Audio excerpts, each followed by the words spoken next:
itu apa sejarahnya gimana kan? Ya namanya beda etnis itu kan pasti rawan konflik. Tapi kenapa kok bisa berdampingan, itu apa yang terjadi di masa dulu? Orang-orang lokal Lasem itu mempunyai sifat nek gak dirusoi dia tidak membuat perkara. Itu orang-orang lokal. Orang-orang seperti itu. Kemudian pendatang baru yang orang-orang Chinese dulu yang datang ke Lasem itu adalah orang-orang yang Muslim.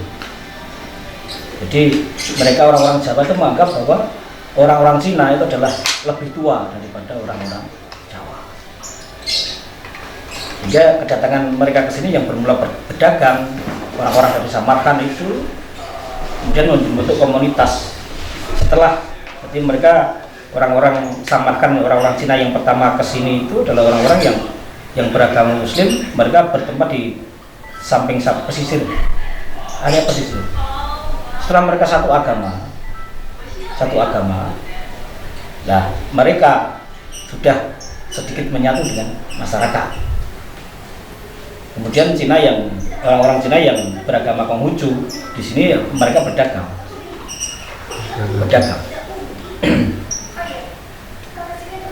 Dan begitu banyak komunitas mereka sehingga mereka mendirikan satu tempat ibadah.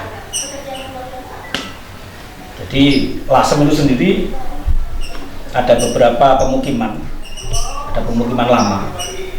Yang saya tahu ada pemukiman lama itu ada pemukiman yang semuanya orang-orang Tionghoa itu di daerah Caruban.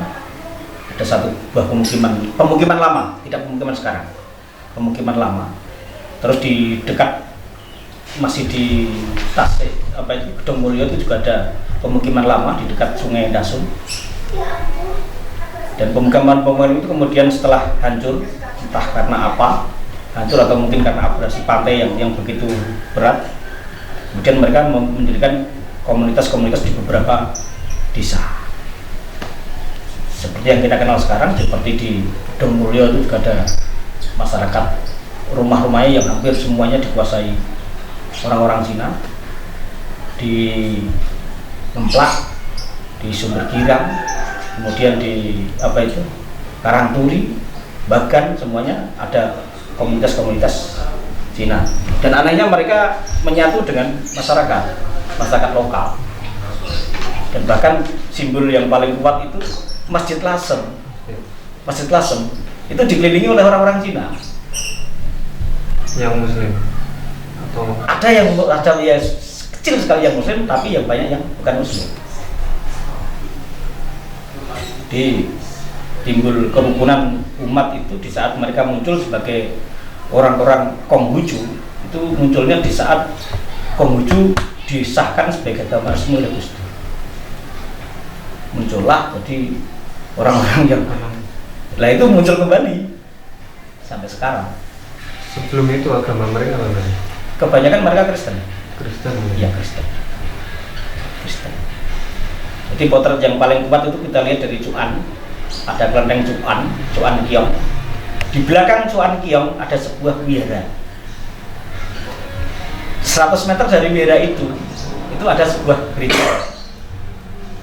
Ada gereja Kristen dan ada gereja Protestan, kelihatan seperti itu.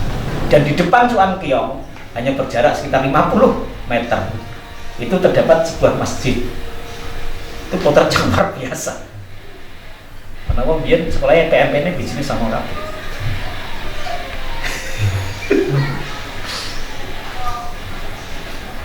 Tanya lagi aja.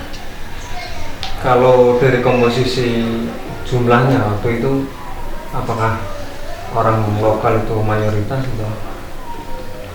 Jadi dari sisi orang-orang lokal itu masih berkuasa dari dulu sampai sekarang.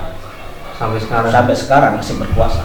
Dalam hal jumlah mereka masih berkuasa. Sekarang diperkirakan orang-orang lokal kalau berjumlah sekitar 94 atau 95. Dan orang-orang Tionghoa atau Peranakan itu paling sekitar 5 atau 6%. Itu aja.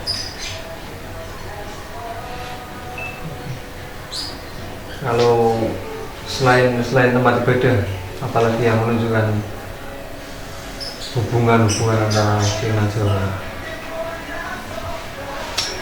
Kalau hubungan mereka selain tempat ibadah, mereka kongko juga bersama. Kita bisa lihat di suatu tempat ada seorang Chinese yang ngopi bersama orang-orang Jawa. Mereka kadang-kadang makan di pasar Blue itu juga bersama. Di tempat Ibu Putri juga makan bersama. Bahkan di batik itu juga bersama mereka. Ada persatuan batik yang semua pengusaha batik itu kan juga bersama antara Jawa dan Tionghoa. Itu sampai sekarang masih. Kalau batik itu atau motifnya atau modelnya itu apakah juga dipengaruhi oleh Cina atau apa? Sebenarnya batik yang paling saya artikan dalam arti plural itu adalah tiga negeri. Ada batik namanya tiga negeri. Tiga negeri itu bersatu dalam satu karya anak bangsa. Jadi batik itu ada Belanda, kemudian corak Jawa dan corak Cina. Nah, ini asal batik berapa paham. Karena banyak batik-batik baru gitu loh. Batik-batik baru kalau batik asli kan Sekar Jaga, Gunung Ringgit itu kan produk-produk lokal. Dan karena pemerintah saat ini memperhatikan adanya heritage di Lasem, menjadikan batik itu mulai terangkat kembali. Sejak itu dulunya yang punya batik hanya orang-orang Tionghoa. Orang-orang Jawa tidak punya pengusaha batik. Dan mulai saat itu terus orang-orang Jawa mulai ada kesempatan untuk membuka usaha. Sampai sekarang. Kalau batiknya sendiri itu asli dari orang lokal atau orang Cina bawa batik ke sini? Menurut sejarah saya yang saya dalami di lapangan itu sebenarnya orang-orang Lasem sudah mengenal warna sejak lama. Warna hitam, pakai dia warna hitam. Berarti sudah mengenal warna. Berarti ada hitam pasti ada putih. Dan di saat cerita awal Minangti itu membawa batik, kemudian masyarakat Minang mulai membatik. Ya cerita batik aku rapat paham.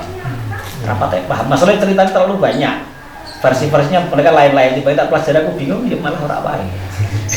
Saya lebih pada bekas-bekas bangunan.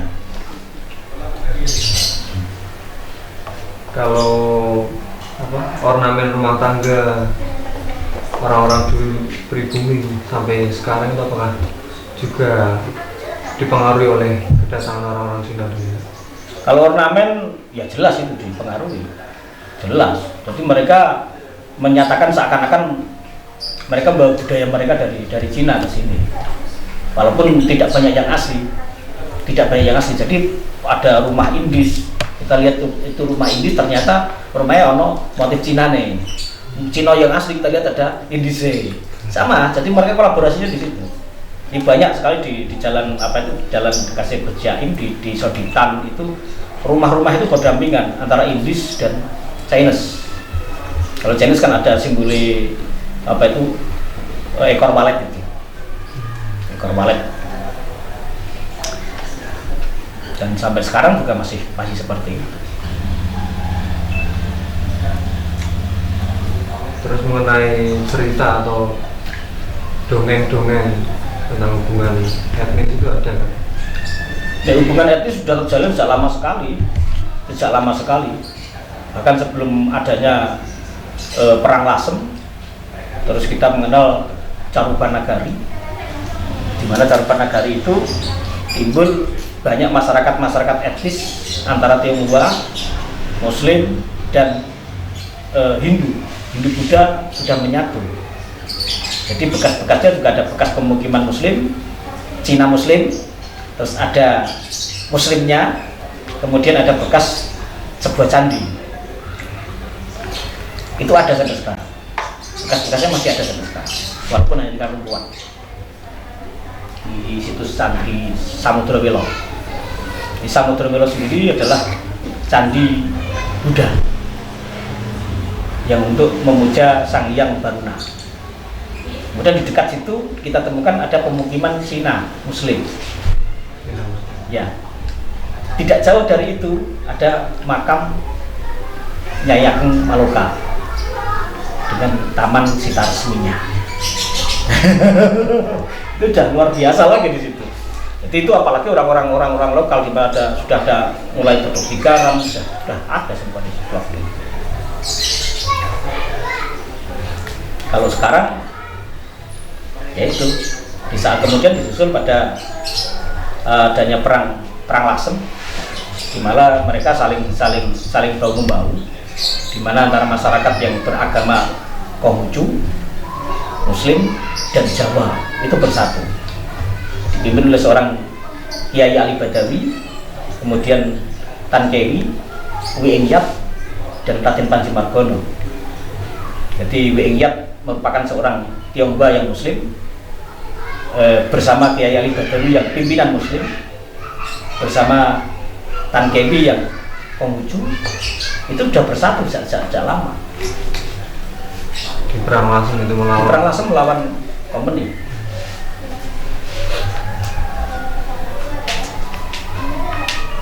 Kalau cerita masa-masa indah itu indah sekali antara Jawa, China dan Muslim di Lasem semua rukun. Bahkan saya pernah menyaksikan di saat kita merayakan Idul Fitri, orang-orang Tionghoa itu menjaga waktu kita sholat di masjid. Itu pernah mengalami seperti itu. Ya kan peranakan dari Tionghoa yang menghormati dengan adanya Kiai Ali Badawi itu sering mengirimkan kue keranjang di saat hari raya Cina. Itu saya masih menangi. Tahun berapa itu? Tahun 90-an. Itu masih menangi. Jadi saya di Kiai Badawi, di Mbah Khalid Badawi, putra keturunan dari Kiai Ali Badawi. Kemudian ada beberapa Cina yang datang sering ke rumah beliau, hanya mengantarkan kue keranjang. Nah, generasi di atas Kiai Mbah Hamid Badawi itu adalah Mbah Abdul Aziz, cucu keberapa dari Kiai Ali Badawi. Saat meninggal itu seluruh orang-orang Tionghoa menyediakan karpet merah untuk jalannya pengiring mayat saat itu.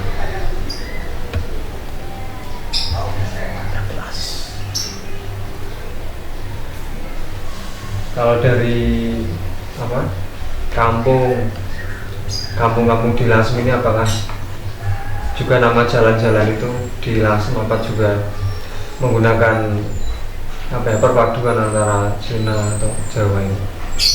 Sementara ini yang saya tahu baru satu jalan Kiai Ali Badawi. Jalan Kiai Ali Badawi. Jalan Kajar sekarang diganti dengan Jalan Kiai Ali Badawi. Untuk paling yang kita mengenal nggak ada. Untuk Cina belum tahu saya. Cina belum tahu.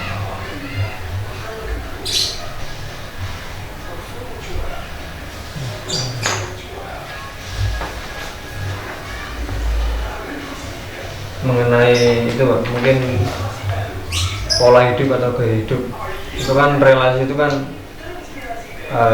mungkin dulu dalam peperangan, terus dalam kehidupan sehari-hari itu apakah orang Jawa juga menikah dengan orang Cina itu banyak banget? Sebenarnya ada beberapa juga sih. Mereka berprinsip bahwa banyak juga orang-orang Cina yang menikah dengan orang-orang Jawa. Tapi kebanyakan yang Cina itu yang laki-laki. Kalau yang laki-laki orang Jawa menikahi orang Cina, itu biasanya mereka terkena semacam pasut, kalah tuwo, itu aja. Kalah tuwo, dan itu beredar di masyarakat, sehingga orang-orang Cina yang laki-laki menikahi perempuan Jawa itu biasa. Seperti Pak Sigit itu juga menikahi orang Jawa.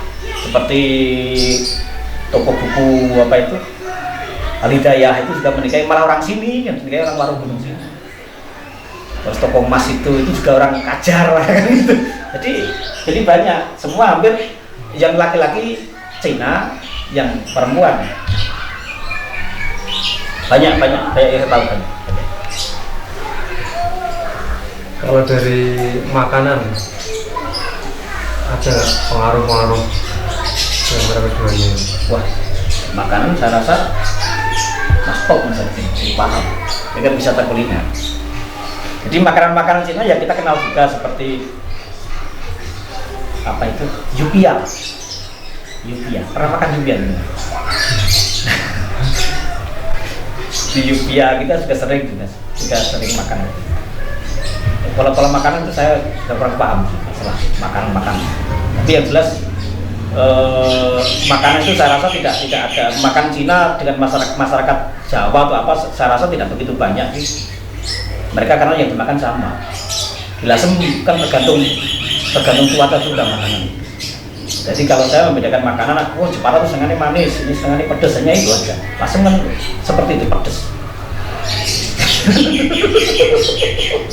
bakso pedes. Jadi makan kuliner seperti serepeh, seperti mangut, seperti itu kan semuanya pedas. Ya itu dinikmati oleh orang Jawa, dan orang Jawa semua kalangan masyarakat bisa menikmati.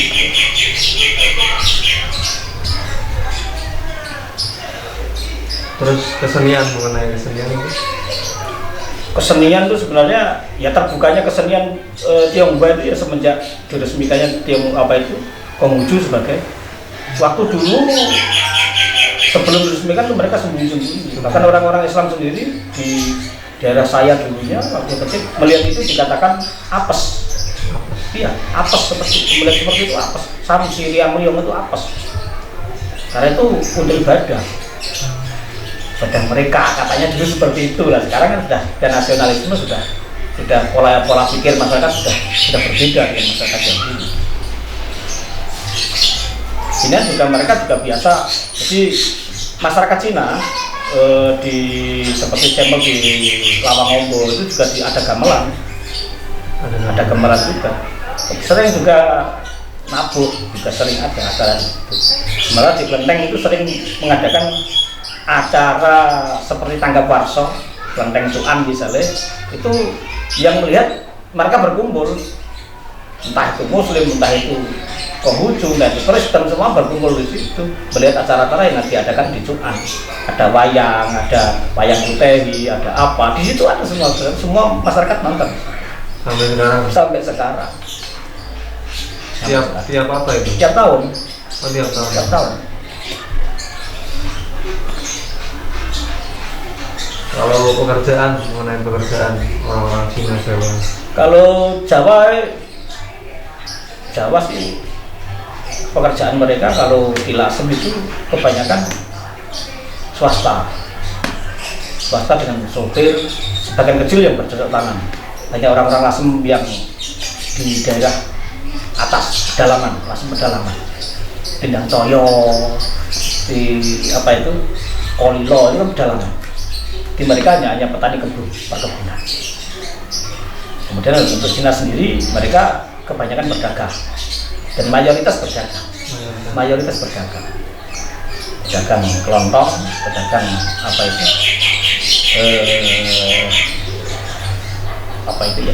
batik dan lain-lain. Orang Jawa ya, orang Jawa itu modelnya marai piye? Prinsip Allah, kumpul itu aja. Kumpul itu aja, itu orang Jawa tidak kemerungsung.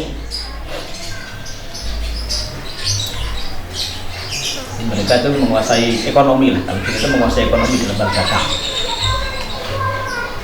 Kan di bank-bank sekarang sudah seperti bank muamalat, TMT, bank lainnya, pemodalnya sudah orang Cina banyak, BKK dan lain. Orang-orang Cina itu tabung gitu. Tidak harus BCN, tidak harus mereka lebih suka karena lebih mudah dikontrol oleh mereka.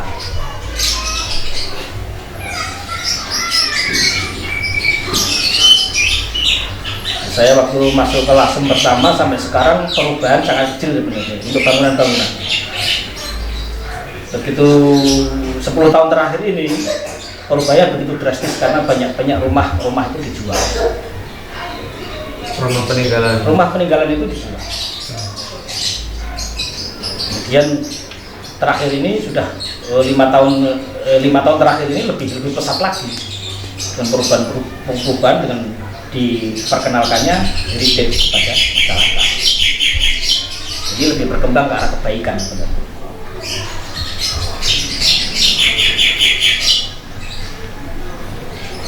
Kalau mengenai sekolah, orang-orang Cina apakah masih berkumpul dengan seetnisnya, Jawa dengan seetnis atau sudah campur?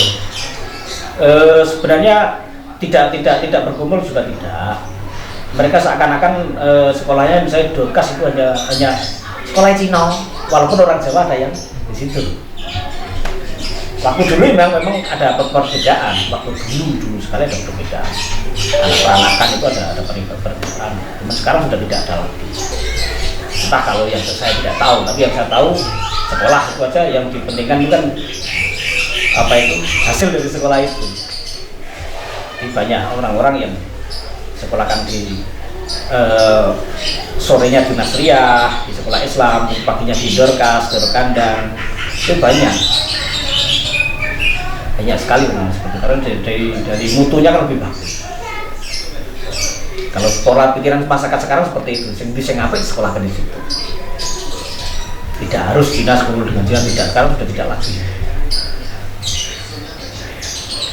Saya kembali ke yang tadi beberapa ada banyak etnis yang berbeda di sini. Apa sih yang membuat orang-orang lokal itu bisa menerima? Apakah cuma asal tidak diributi tadi atau ada apa faktor lain? Orang Jawa itu sebenarnya dia angel-angel gampang. Dan wong Jawa itu ada rasa ketakutan terhadap penguasa yang luar biasa. Wong Jawa itu seperti itu. Kami nawa atau itu aja. Jadi nganut kalau pimpinannya tergantung mana. Itu orang Jawa. Jadi kadang-kadang misalnya saya kerja ini nggak tahu yang dikerjakan itu apa. Yang penting dia kerja, padahal yang mereka angkat itu adalah candi. Jadi yang mengangkati candi dari Pulau Gede sampai ke lorong-lorong candi itu orang-orang Jawa. Mereka nggak tahu itu apa, itu nggak tahu. Yang penting kerja.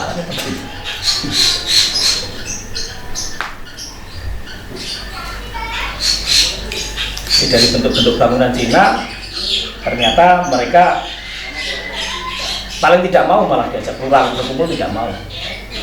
Buktinya tembok-tembok mereka terlalu tinggi untuk disentuh orang Jawa. Dia lebih pada pengamanan sebenarnya. Tapi kalau orang Jawa melihat itu kan dia wah itu lebih kasta lebih tinggi daripada saya. Seperti itu. Jadi misal di suatu tempat ya banyak orang-orang yang berpikiran seperti saya seperti itu banyak sekali.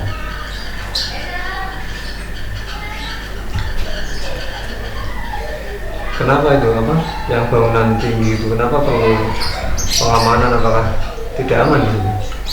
Nah itu yang kita tidak tahu. Yang kita tidak tahu di situ. Apa ada kecurigaan terhadap orang-orang lokal juga? Bisa juga. Bangunan Cina yang mesti ada tembok yang tinggi. Ada tembok yang tinggi itu di mana-mana di negara dia juga seperti itu. Artinya sudah bawaan. Lah mungkin di negara mereka yang tidak aman, sehingga mereka di tempat manapun ingin keamanan secara pribadi. Itu nggak cuma di tembok tinggi, bahkan di atas tembok itu dikasih kaca atau paku-paku ya itu budaya Cina. Kalau kita mengatakan itu budaya, kalau orang Jawa loh tamu kok seperti ini kan ada lain maksud yang lain daripada biasanya. Mungkin tamu kok malah gaya mas seperti ini kan seperti itu. Kayak nggak percaya kalau aku lah itu. Lalu untungnya orang Jawa kayak karpet gitu. Agar ganggu aku seperti itu.